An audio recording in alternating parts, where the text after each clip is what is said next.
India, England அணிகள் முதல் 2 போட்டிகள்ல தலா ஒரு வெற்றியை பெற்று சமநிலையில இருந்ததால 3வது போட்டி பெரிய எதிர்பார்ப்பை ஏற்படுத்துச்சு. இந்த நிலையில இந்த 3வது போட்டியில முதல்ல களமிறங்கிய இங்கிலாந்து அணி 50 ஓவர்கள்ல 387 ரன்களை குவிச்சாங்க. இந்திய அணி 50 ஓவர்கள்ல 360 ரன்களை எடுத்து 27 ரன்கள் வித்தியாசத்துல தோல்வியை சந்திச்சாங்க. போட்டியில இந்திய அணி தோற்ற பிறகு கேப்டன் சுபன்கில் அவர்கள் பேட்டி கொடுத்திருக்காரு. முதல் 45வது ஓவர் வரை இந்திய அணிக்கு வெற்றி வாய்ப்பு சிறப்பா இருந்தது. பிறகு கடைசி 3 ஓவர்கள் அதிக ரன்களை விட்டு கொடுத்தோம். இந்த 3 ஓவர்கள்ல 60 ரன்னை விட்டு கொடுத்திருக்கோம். சோ இங்கிலாந்து அணியால அதிக ரன்கள் அடிக்க முடிந்தது அப்படின்னு கில்லு தெரிவிச்சிருக்காரு. இங்கிலாந்து அணி 47 ஓவர் முடிவுல 325 ரன்களை எடுத்தாங்க. பிறகு குர்னூர் பிரார், பிரசித் கிருஷ்ணா, பிரின்ஸ் யாதவ் ஓவர்கள்ல அதிரடியை காட்டி இறுதியாக ஒரு இமாலய இலக்க வச்சாங்க. சோ இவங்க வெற்றி பெற இந்த விஷயம் மிக முக்கிய காரணமாக அமைஞ்சது. சோ அது மட்டும் இல்லாமல் பெரிதாக ஸ்பின்னர்களை யூஸ் பண்ணல. குல்தீப் யாதவ் அவர்களை பெஞ்சில் அமர வைத்தது மிகப்பெரிய தவறு அப்படின்னு பல கிரிக்கெட் வல்லுநர்களும் வர்ணனையாளர்களுமே சொன்னாங்க. சோ அதன்படியே இந்தியா தோல்வியை தழுவிய பிறகு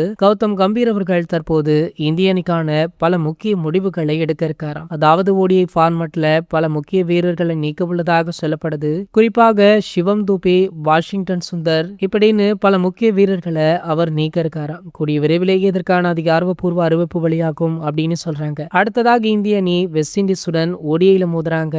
சோ அந்த போட்டிக்கு முன்பு இந்த லிஸ்ட் வெளியிடப்படும் அப்படின்ற தகவல் தற்போது வெளியாகி வைரலுமையாகிட்டு இருக்கு. இது போன்ற செய்திகளை பத்தி நீங்க உடனே தெரிஞ்சுக்க நம்மளுடைய சேனலை மறக்காம சப்ஸ்கிரைப் பண்ணிக்கோங்க.